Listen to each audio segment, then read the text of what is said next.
So I've been on the lookout for an affordable, working, vintage or antique sewing machine for a couple of years now. Throwing myself into the historical costuming side of YouTube has really amped up what was previously a vague and casual interest. And if you know me, you know that once my interest has been engaged, there is little else going on in this brain. After much searching, I found a listing on eBay for the kind of thing that I was looking for in good condition for a fair price, and in mid-February 2021, I received my new friend, a Singer 128 hand crank sewing machine.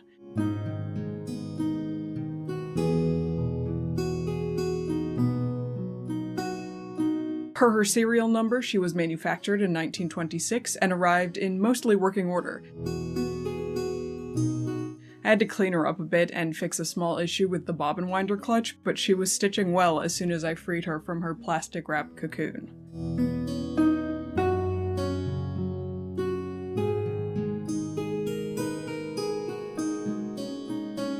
I should note here that the hand crank for this machine is not original to this particular unit, and the seller manufactured the new wooden base that she sits in. As far as I am aware, all other parts are original to this machine's manufacturer.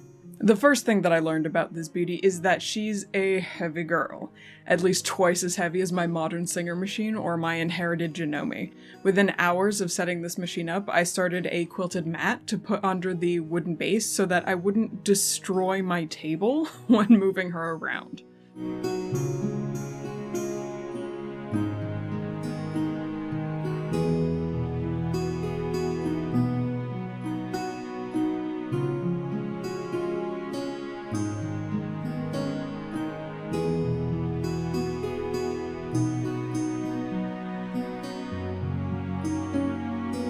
She didn't come with her original table base or cover, so a new cover for her became a top priority.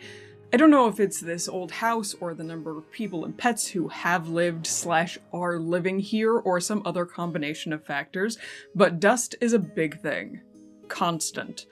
And I want to keep my machines in the best condition possible for as long as possible, so making a cover for the Singer 128 went straight to the top of my to-do list. I took measurements from her length, width, and height.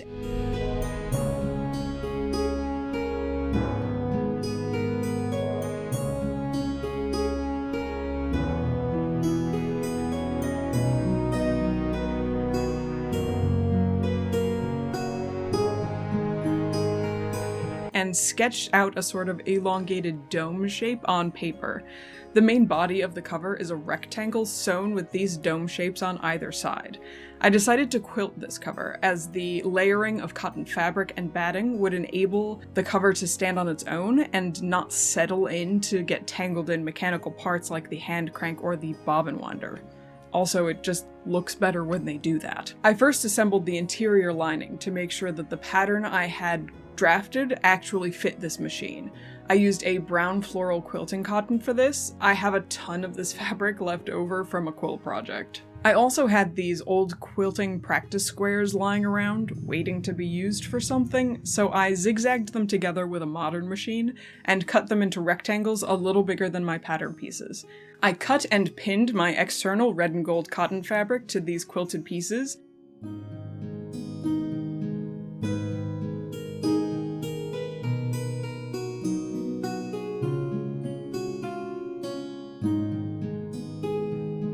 and then quilted over them with straight lines and a dark red thread to familiarize myself with my new machine.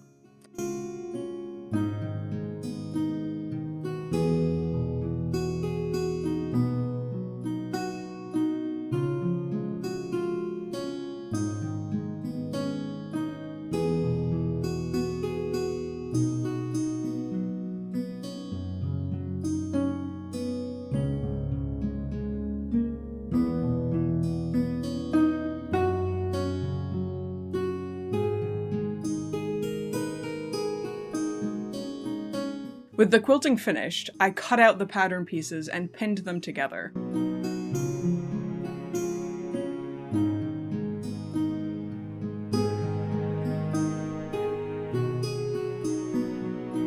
I opted to baste all the seams of the cover due to the thickness of the quilted fabric. This would also help prevent any weird puckering when sewing around the dome curves. Then I put the pieces through the machine and sewed them together.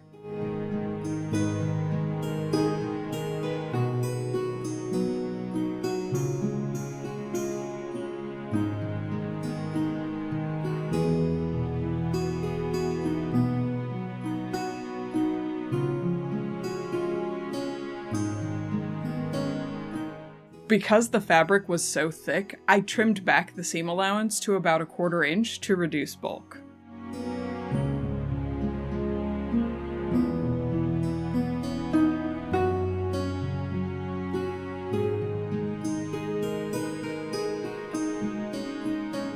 I tucked the interior lining into the exterior quilted shell, and then I pinned on some leftover black and blue flanged binding from a previous quilt project.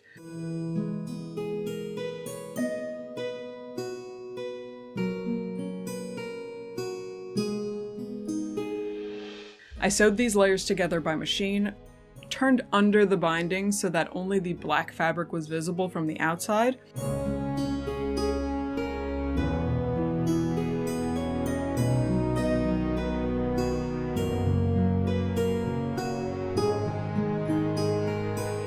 and then whip-stitched down the blue flanged edge to the inside of the cover.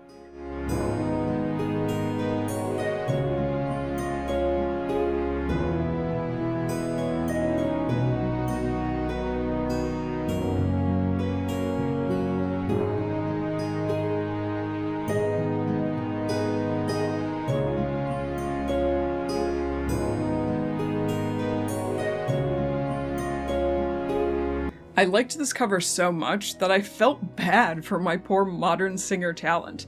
I made the cover for my talent nearly 10 years ago, and I've improved a lot since then. A lot. Like, this thing was barely cobbled together into a vaguely sewing machine shaped thing. So I disassembled the old cover.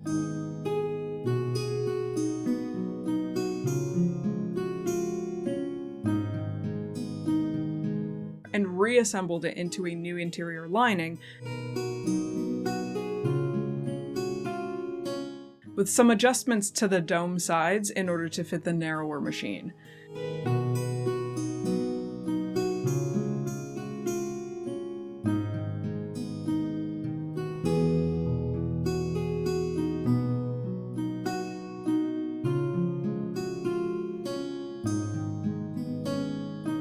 I used more of the same brown floral cotton fabric as the exterior fabric and binding, and I used scrap cotton batting I had laying around for the layer in between.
I'm really glad that I decided to do this particular project right away, as it taught me how this machine handles sewing straight lines and curves with both thin and thick fabrics. It also forced me to learn how to tension this machine and change stitch lengths for strong seams versus quilting. I'm surprised at how much I was able to learn about this machine from just this one little project. And, that's it, I guess. If you want to stick around for more making adventures, please consider subscribing, and/or turning on notifications so that you know when I've posted a new video. Please share with anyone you think might like to see this. And commenting below is encouraged. Now that I have this delightful new old sewing machine, is there anything in particular that you want to see me make with it? I have half plans floating around in my brain, but if you have suggestions, please let me know. Thanks for watching until the end. I'll see you soon. Goodbye.